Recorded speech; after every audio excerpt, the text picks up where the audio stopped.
Des housses de coussin en velours achetées pour environ 2 € à Action pour rénover une chaise, ça vous dit? Je l'ai fait avec cette chaise vintage que j'avais achetée 5 € à Emmaüs. Le tissu était déchiré, abîmé et la couleur passée. Allez, c'est parti. Je commence tout d'abord à retirer les vis. Aucun n'est pareil et aucun d'origine.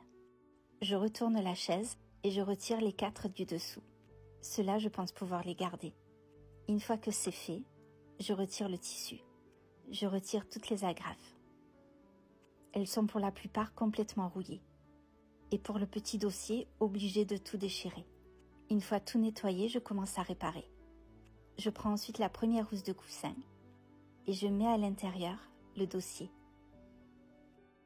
Je le place bien au fond et je tire bien le tissu pour que tout soit bien placé.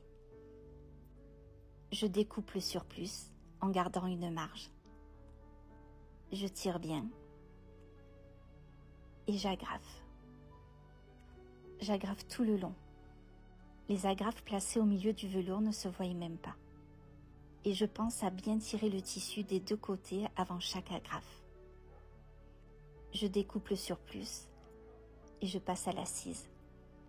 Je suis obligée de couper au-delà de la fermeture éclair pour que toute l'assise passe à l'intérieur.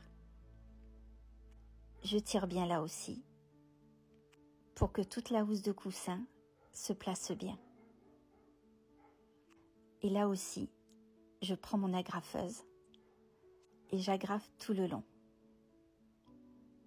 Et là aussi, une fois que c'est fait, je découpe le surplus. Je passe ensuite à la partie acier de la chaise que je nettoie et que je rénove un petit peu juste avec une boule de papier alu avec laquelle je frotte la chaise. Je rince et la rouille est partie. Je replace l'assise et le dossier avec de nouvelles vis. Et c'est terminé.